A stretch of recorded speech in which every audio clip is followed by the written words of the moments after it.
వైద్యానికి సంబంధించి హాస్పిటల్స్ కానీ, ప్రైమరీ హెల్త్ సెంటర్స్ కానీ, ఏరియా హాస్పిటల్స్ కానీ జగన్మోహన్ రెడ్డి గారి ప్రభుత్వంలో ఏ విధంగా పరిణామం చెందాయి, వైద్యం అనేది ఎంత దగ్గరగా వచ్చింది, ఆరోగ్యశ్రీ చేయించుకుని ఇంటికి వస్తే నెక్స్ట్ ఫ్యామిలీ డాక్టర్ వచ్చి పలకరించే స్థాయికి వచ్చింది ఇది ఆరోగ్యం. ఉన్న వ్యవస్థ ఎట్లా పనిచేస్తుంది ఏంటి అనేది కాకుండా అందరినీ భయపెట్టే ధోరణి, రాజకీయ నాయకుల్ని, ప్రభుత్వ యంత్రాంగాన్ని కూడా ఈ అధికారి అట్లా చేశాడు, అధికారులు మనకు అనుగుణంగా చేస్తారు, ప్రజలకి మేలుకరంగా అనుగుణంగా అంటే ప్రజలకి ఏది మంచిది అయితే అది మనం చెప్పినప్పుడు చేస్తారు.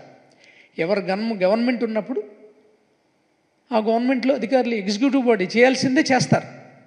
ఎవరితోటైనా పని చేయించుకోవడమే పనిమంతుని లక్షణం.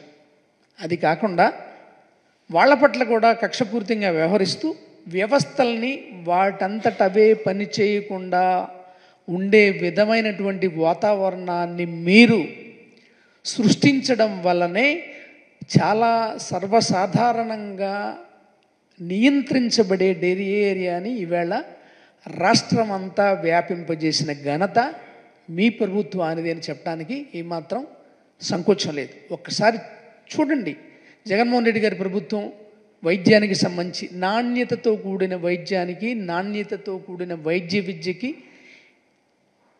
ఏ మేరకు పనులు చేసింది, ఎంతవరకు చేసింది, ఎందుకు ఇంత మంచి పేరు వచ్చింది ఈ దేశంలో వైద్యానికి సంబంధించిన ఆంధ్రప్రదేశ్ అనే దానికి ఒకసారి చూసి ఇంకా మీరు మెరుగుపరచాలని మీ అందరికీ మరొకసారి విజ్ఞప్తి చేస్తూ ప్రజల ఆరోగ్యం పట్ల శ్రద్ధ వహించాల్సిందిగా మనస్ఫూర్తిగా మిమ్మల్ని కోరుకుంటున్నాం, అభ్యర్థిస్తున్నాం.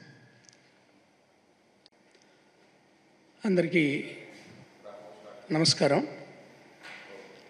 ఈవేళ రాష్ట్రంలో ఆరోగ్యానికి సంబంధించినటువంటి పరిస్థితుల్ని ఒకసారి గమనిస్తే డయేరియా ఏ విధంగా ప్రబలింది,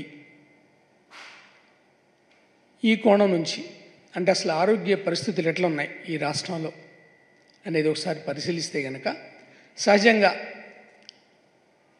అభివృద్ధి చెందిన సమాజం అంటే ఎక్కడైనా సరే నాణ్యతతో కూడినటువంటి విద్య, వైద్యం ప్రభుత్వం ప్రజలకి అందించిన సమాజాన్ని అభివృద్ధి చెందిన సమాజంగా మనం భావిస్తాం. జగన్మోహన్ రెడ్డి గారి పరిపాలనలో విద్య పట్ల, వైద్యం పట్ల జగన్మోహన్ రెడ్డి గారి ప్రభుత్వం చేపట్టిన పనులు లేక సంస్కరణలు ఏ విధంగా కొనసాగాయో మనం అందరం చూసాం.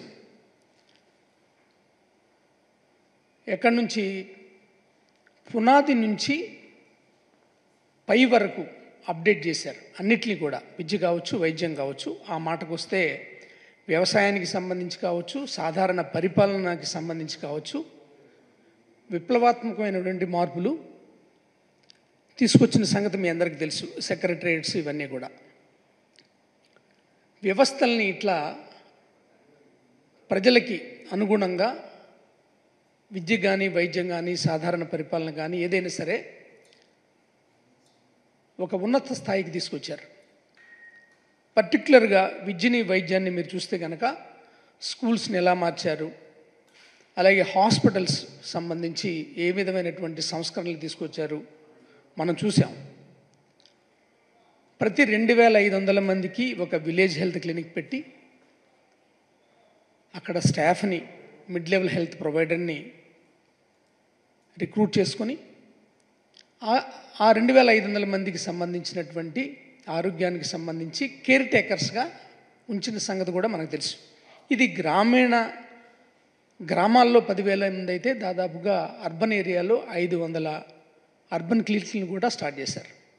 దీంతో పాటుగా పిహెచ్సిల్ని తీసుకుంటే కనుక కొత్తగా నిర్మించిన 150 పిహెచ్సిలతో పాటుగా ఉన్న పిహెచ్సిలన్నింటినీ అభివృద్ధి చేశాం.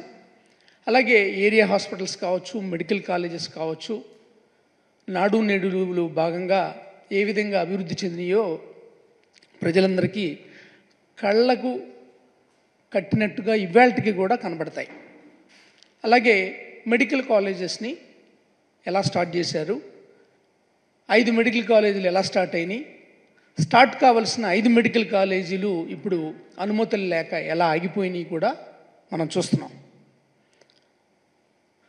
వైద్యం ప్రతి ఇంటి గడప దగ్గరికి రావాలి, ప్రజలకు అందుబాటులో ఉండాలి అనే ఉద్దేశంతో వైద్యంతో పాటుగా వైద్య వృత్తిని కూడా అందుబాటులో ఉంచాలి.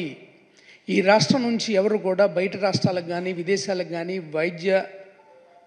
విద్య కోసం డబ్బులు ఖర్చు పెట్టకుండా, ఎక్కడికో వెళ్లకుండా ఇక్కడే మనం మెడికల్ కాలేజీలు స్టార్ట్ చేస్తే ఇక్కడున్న ప్రజలకి వైద్యంతో పాటుగా మన వాళ్ళకి వైద్య వృత్తిని కూడా ఇవ్వచ్చు అనే ఉద్దేశంతో ఏ విధంగా మెడికల్ కాలేజీలు స్టార్ట్ చేసాం కూడా మీ అందరికీ తెలుసు. కొత్తగా ఏర్పడిన ప్రభుత్వం ఏర్పాటుకు ముందు కూటమిగా ఏర్పడి ఏ విధంగా ఈ ప్రభుత్వాన్ని ఓడించాలి అనే ధ్యాసతో పనిచేసినటువంటి కూటమి గెలిచిన తర్వాత కూడా వాటి మీదే దృష్టి పెట్టింది తప్ప, మనం ఇప్పుడు అధికారంలోకి వచ్చాం, ప్రజల ఆరోగ్యం మన బాధ్యత అనే విషయాన్ని విస్మరించినట్టుగా క్రిస్టల్ క్లియర్గా కనపడుతుంది. దానికి ఉదాహరణే ఈవేళ రాష్ట్రంలో డయేరియా విజృంభణ. జగన్మోహన్ రెడ్డి గారు సెక్రటరియేట్ పరిపాలనలో భాగంగా ఇంజనీరింగ్ అసిస్టెంట్లకి ఒక పని అప్పచెప్పారు. అదేంటంటే రక్షిత నీరుని సరఫరా చేసేటప్పుడు అది బాగుందా లేదనే తెలియజేసే కిట్ని వాళ్ళందరికీ అందజేసింది. ఎన్ని విలేజ్ సెక్రటరియేట్స్ ఉన్నాయో అన్ని చోట్ల కూడా ఈ కిట్ ఇవ్వడం జరిగింది.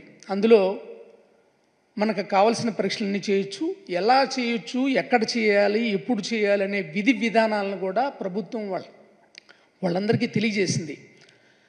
ఒకసారి ట్యాప్ దగ్గర, ఒకసారి ట్యాంక్ దగ్గర, అట్లా వాటర్ ఎక్కడెక్కడి నుంచి అయితే వస్తుందో ర్యాండమ్గా చెక్ చేయండి అని కూడా చెప్పింది. ఇలాంటి ఇన్ఫ్రాస్ట్రక్చర్ ఉన్న చోట ఈ రాష్ట్రంలో ఈవేళ డయేరియా ప్రబలింది కేవలం కలుషిత నీరు వల్లే అంటే చాలా దిగ్భ్రాంతికి గురి చేసే అంశం. ఇంత ఇన్ఫ్రాస్ట్రక్చర్ పెట్టుకొని మరి ప్రభుత్వం ఏం చేస్తుంది? అసలు గడిచిన ప్రభుత్వం ఏ విధమైనటువంటి సదుపాయాలను ఇచ్చింది, ఏ విధంగా పరిపాలన చేసిందనే దాని మీద దృష్టి పెట్టకుండా, ఈ ఆరోగ్యం పట్ల గడిచిన ప్రభుత్వం ఏం చేసిందనే దాన్ని చూడకుండా, కనీసం మనకు అందుబాటులో ఉన్నటువంటి వ్యవస్థని వినియోగించుకోకుండా, చక్కగా నీటిని టెస్ట్ చేసే అన్ని రకాలైనటువంటి సదుపాయాలు ఉన్నప్పటికీ సదుపాయాలను వినియోగించుకోకుండా ఎలక్షన్ తర్వాత రాజకీయ కక్ష సాధింపు చర్యగా రాజకీయ పార్టీలనే కాకుండా ప్రభుత్వ ఉద్యోగుల మీద కూడా, ప్రభుత్వ యంత్రాంగం మీద కూడా ఏ విధంగా కక్షపూరితమైనటువంటి వాతావరణాన్ని నెలకొల్పారు, అసలు ప్రభుత్వం పనిచేసే విధమైనటువంటి వాతావరణాన్ని కల్పించారా లేదనేది కూడా రాష్ట్ర ప్రజలందరినీ గమనించాల్సిందిగా మనస్ఫూర్తిగా కోరుకుంటున్నా. ఎందుకంటే 2500 మందికి ఒక విలేజ్ క్లినిక్ ఉండి ఆ సెక్రటరియేట్లో మంచినీటిని పరీక్షించే పూర్తి మౌలిక సదుపాయాలు ఉన్నప్పటికీ వినియోగించుకోకుండా ఈ రోజున అతిసార వ్యాధి అనేది అందరికీ తెలిసిందే. దాని పట్ల తీసుకోవాల్సిన జాగ్రత్తలు కూడా తెలుసుకోవాలి, ఆరోగ్యాన్ని కాపాడుకోవాలి. అలాంటి పరిస్థితుల్లో రక్షిత మంచినీటి ద్వారా డయేరియా ప్రబలిపోవడం చాలా ఆశ్చర్యాన్ని కలగజేస్తుంది. దృష్టి అంతా రాజకీయ కక్ష సాధింపు చర్యలే తప్ప ప్రజారోగ్యం పట్ల ఏ విధమైనటువంటి బాధ్యత లేదని సుస్పష్టంగా తెలుస్తోంది. దానికి గల కారణం లాస్ట్ మంత్ మొదలైనటువంటి డయేరియా ఇప్పటికీ కూడా రాష్ట్రంలో కొనసాగుతుంది. చాలా ఊళ్ళల్లో, కాకినాడ కావచ్చు, ఎన్టీఆర్ జిల్లా జగ్గైపేట కావచ్చు, విజయవాడ మొగలరాజపురం కావచ్చు, గుంటూరులో మొదలైంది. ఇది గుంటూరు నుంచి తిరుపతి కావచ్చు, కర్నూలు కావచ్చు, ఇలా అన్ని చోట్ల, కడప కావచ్చు, తూర్పుగోదావరి కావచ్చు, నెల్లూరు కావచ్చు, ఈ అన్ని జిల్లాల్లో కూడా ఇప్పుడు డయేరియా కనపడతాను. నిన్న సుంకేశ్వరిలో 4 సంవత్సరాల పిల్ల చనిపోయింది. జ్యోతి అనే అమ్మాయి చనిపోయింది డయేరియాతోటి. అంతకుముందు 2 సంవత్సరాల అమ్మాయి. ఇది ప్రభుత్వ లెక్కల ప్రకారం పైకి కనపడుతుందే, కానీ సమాజంలో ఎంత ఉందో కూడా చూడాలి. మేమేమంటామంటే దీన్ని టిప్ ఆఫ్ ఐస్బర్గ్. ఒక గ్లాసు నీళ్ళలో ఒక మంచుగడ్డనేస్తే దాని పైనే కనపడుతుంది, కిందంతా కనపడదు. అట్లనే ఇప్పుడు మనకు కనపడే కేసులు టిప్ ఆఫ్ ఐస్బర్గ్ మాత్రమే. ఇంకా సమాజంలో ఎంత మేరకు డయేరియా ప్రబలి ఉందనేది మీ విజ్ఞతకే వదిలేస్తున్నా. దీన్ని కంట్రోల్ చేయగలిగిన యంత్రాంగం ఉన్నప్పటికీ మనం వినియోగించుకోకపోవడం, ముందు జాగ్రత్త చర్యలు తీసుకోకపోవడం, ఏ విధంగా దీన్ని అరికెట్టాలనే దాని మీద దృష్టి పెట్టకపోవడం వల్లనే ఈవేళ డయేరియా ఇలా విజృంభిస్తుంది. నిన్ననే చూశాను, ఒక గురుకుల పాఠశాలలో ఎవరో డెంగ్యూతో చనిపోయారు, వీళ్ళు ఎగ్మూర్లో అడ్మిట్ అయ్యి కూడా చనిపోయారనే న్యూస్ కూడా వచ్చింది.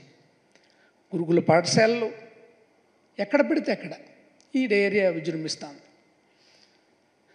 ఇక హెల్త్ కేర్ ఫెసిలిటీ తీసుకుంటే నిన్ననే చూసాం, జగన్మోహన్ రెడ్డి గారి ప్రభుత్వం ఆరోగ్యాన్ని ప్రతి ఇంటి దగ్గరికి తీసుకువెళ్ళాలని ఫ్యామిలీ డాక్టర్ కాన్సెప్ట్తో పనిచేసింది.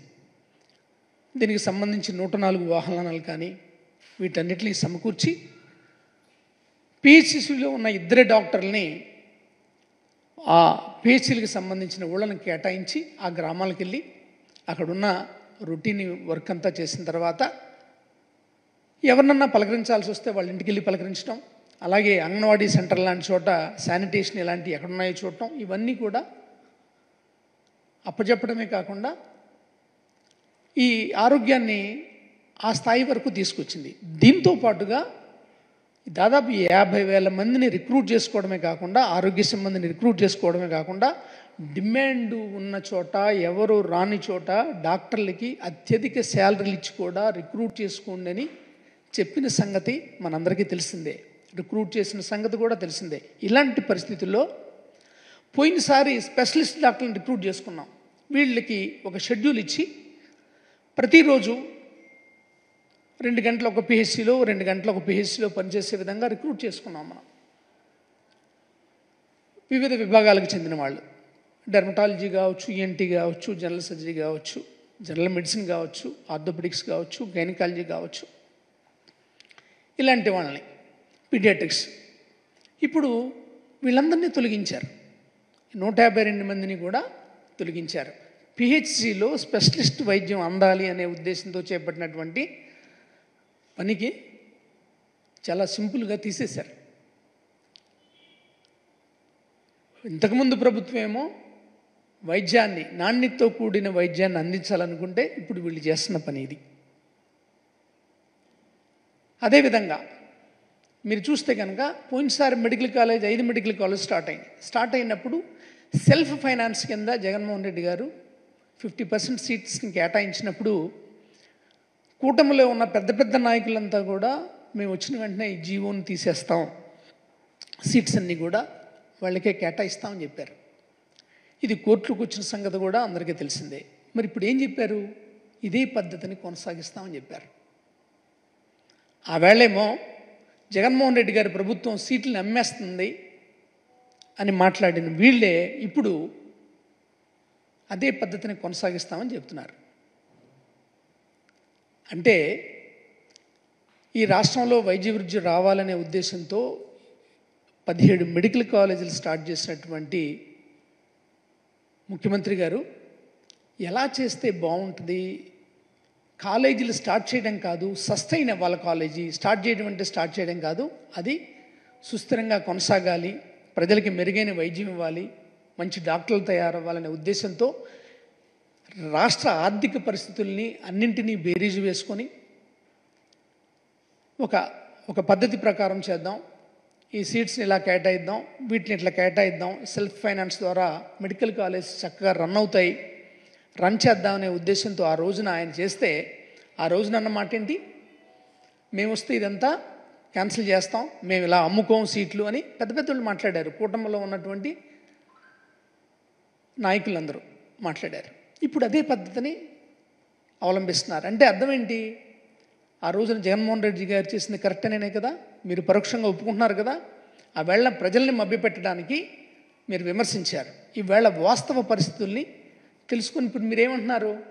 అదే పద్ధతిని అవలంబిస్తున్నాం అంటున్నారు. అందుకనే ఒక ప్రభుత్వం ఏర్పడినప్పుడు గత ప్రభుత్వం ఏం చేసింది, ఎందుకు చేసింది అనేది ఆలోచించాలా. అసలు ఈ పని మీరు ఎప్పుడు చేసి ఉండాలా? ప్రతిపక్షంగా ఉన్నప్పుడే చేసి ఉండాలా, ఎందుకు ఇట్లా చేస్తున్నారని. కానీ రాజకీయ కోణాలతో ఆవేళ విమర్శించారు.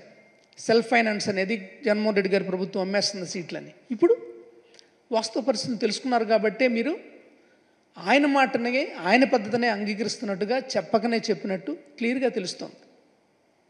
అలాగే ఈ సంవత్సరం 5 మెడికల్ కాలేజీలు స్టార్ట్ చేయాలని, ఆ 5 మెడికల్ కాలేజీలకు సంబంధించినటువంటి బేసిక్స్ ఇన్ఫ్రాస్ట్రక్చర్తో పాటు సిబ్బందిని కూడా రిక్రూట్ చేసుకుంటే, పోయినసారి నేషనల్ మెడికల్ కౌన్సిల్ వాళ్ళు వచ్చి చూసుకుని వెళ్ళిన తర్వాత కూడా ఇప్పుడు మీరు వాళ్ళు అనుమతులు ఇవ్వకపోతే దానికి సంబంధించిన చర్య ఏదైనా చేశారా, ఏదైనా చేయగలిగారా?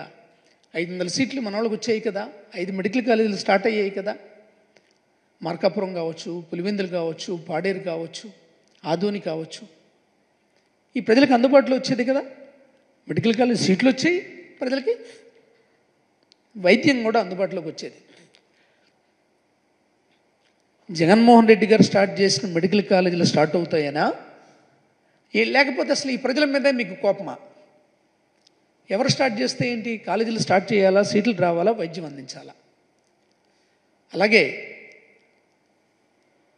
ఈ రాష్ట్రంలో తెలుగుదేశం ప్రభుత్వంలో ఒక్క గవర్నమెంట్ మెడికల్ కాలేజ్ అయినా స్టార్ట్ అయ్యిందా?